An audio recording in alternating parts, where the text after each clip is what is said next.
மரத்தினால் ஆக்கப்பட்ட fan, car, bike, cycle இவ்வளோ விஷயம் பண்ணியிருக்கீங்க. ஸோ இதெல்லாம் எப்படி உங்களுக்கு பண்ணணும்னு ஐடியா வந்து? இது என்ன சொல்கிறது, நான் வந்து எங்கள் அப்பா மாட்டு வண்டி செய்கிறதுல மிக பிரதானமாக இருந்தார். அந்த மாட்டு வண்டி செய்து பார்த்தேன், எனக்கு செய்ய வரல. அது செய்ய முடியல என்னால். அவ்வளோ கஷ்டமானது அந்த மாட்டு வண்டி செய்கிறது. அதுக்கு பதில் தான் நான் இந்த காரையே செய்தேன். கார் செய்து எனக்கு ரொம்ப ஈஸியாக இருந்துச்சு. ஆனால் அந்த காரோட அளவு பார்த்தீங்கன்னா மாட்டு வண்டியில் என்ன அந்த 1:2 அதே அளவு தான் இந்த காரில் உள்ளே புகுத்திருப்பேன். அதனால தான் இன்றைக்கும் ஒரு 90 கிலோமீட்டர் ஸ்பீடுக்கு அந்த கார் ஓடிட்டு இருக்கு. இப்போ அந்த கார் எங்கே இருக்குது?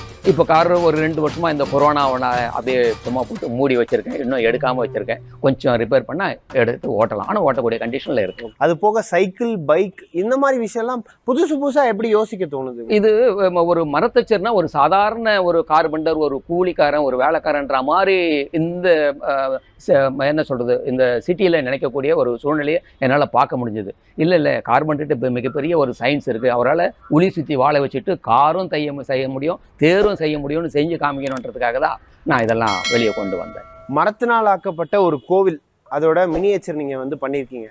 ஸோ அதில் இருக்கக்கூடிய வேலைப்பாடுகள், அதோட முக்கியத்துவம் பற்றி. இந்த கோயில் வந்து முழுக்க மரத்தாலே, கல், மண், சிமெண்ட் எதுவுமே கிடையாது. முழுக்க மரத்தாலேயே செய்திருக்கோம். தமிழகத்தில் நிறைய மரத்த கலைஞர்கள் நிறைய பேர் இருக்கிறாங்க. மரச்சிற்பக்கலைஞர்கள் நிறைய பேர் இருக்காங்க. யாருக்கும் தெரியல, வெளியில் தெரியல அவங்கள பற்றி.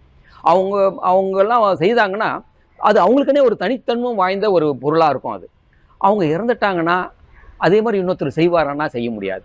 அதனால் அந்த மாதிரி மரக்கலைஞரெல்லாம் கொண்டு இந்த மரத்தை வடிவமைக்கணும் அப்படின்னு நான் நினைக்கிறேன். அவங்களுடைய கைத்திறன்லாம் இதில் பதிவு பண்ணணும் அப்படின்னு ஒரு நினைக்கிறேன். ஒன்று. ரெண்டாவது, இந்த மரத்தை பற்றி நான் வச்சுங்கிற அளவுக்கு மக்களிடம் போய் இன்னும் சேரவே இல்லை. அந்த மருத்துவ குணமாக இருக்கட்டும், இந்த இலை, காய், பூ இதனுடைய மருத்துவ குணங்கள்லாம் வெளியே வந்த அளவுக்கு மரமானது மனித வாழ்க்கைக்கு என்னென்னலாம் சொல்ல வருது அப்படிங்கிறத பற்றி இன்னும் ஜனங்க தெரிஞ்சிக்கவே இல்லை. இது வந்து ஒரு 300 அதிசயங்களை கொண்ட மிகப்பெரிய ஒரு கோயிலாக இருக்கும். மத்துன்னு சொல்லுவாங்க. அந்த காலத்தில் இந்த பருப்பு கடையத்துக்காக, குழந்தைங்களுக்கு சாதம் ஊட்டுறதுக்காக ஒரு மத்து செய்யும். அந்த மத்து வந்து வேப்ப மரத்தில் தான் செய்யணும்னு சொல்லுவார் எங்கள் அப்பா. வேறு மரத்தில் செய்தால் அதை எடுத்து போட்டுருவார்.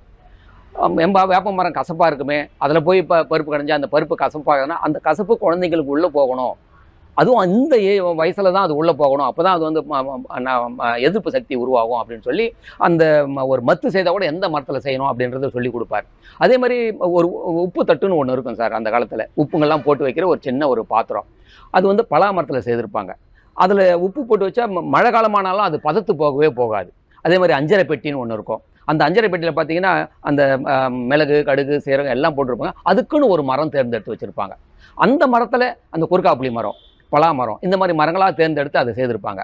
அதில் நீங்கள் அந்த வாசனை திரவியங்களை போட்டு வச்சா ஒரு அறையிலேருந்து இன்னொரு அறைக்கு அந்த வாசனை போகவே போகாது. இப்படிலாம் அந்த மரத்தோட தன்மையை வச்சு நம்ம வாழ்வியலுக்கு என்னென்ன தேவையோ எல்லாமே செய்து கொடுத்துருக்குறாங்க சார். மரம் வந்து ஒரு இயற்கை பொருள் சார். மரம் புத்தர் போதி மரத்தடியில் தான் சார் உட்காந்தார். பெரிய அரசர்.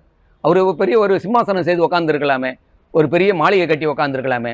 அந்த மரத்துக்கடியில் அதனுடைய வேவ்ஸ் தான் சார். அது கடவுளுக்கே நாங்கள் ஒரு மர வாகனமே செய்வோம். நாங்கள் அந்த கடவுள் அந்த மர வாகனம் அமர்ந்து சுகம் பெற்று அவரு அருள் பாலிக்கிறார் அப்படின்னே ஒரு ஐதீகம் உண்டு. அப்போது மரத்தடியில் எவ்வளோ சுகம் இருக்கும் பாருங்கள். புங்க மரத்தடியில் ஒரு பழமொழியாக சொல்லுவாங்க, புங்க மரத்தடியில் போய் படுக்காத, தாசியிடம் போகாத அப்படின்னு சொல்லுவாங்க. ஏன்னா அடிக்கடி போய் படுக்க சொல்லுமா, அடிக்கடி போக சொல்லுமா, ஒரு பழமொழிக்காக சொல்லுவாங்க. அந்த மாதிரி புங்க மரத்தடியில் அவ்வளோ சுகம் கிடைக்கும். அதில் ஆக்சிஜன் அதிகமாக வரும் சார். ஒரே ஒரு சொட்டு வெயில் கூட வராது. நிழல் அவ்வளோ அருமையாக இருக்கும். அதனால் அந்த சுகம் கிடைக்கும். அந்த மாதிரி பல விஷயங்கள் இருக்கிறதுனால இந்த மரத்துக்கு மகத்துவம் கண்டிப்பாகவே உண்டு.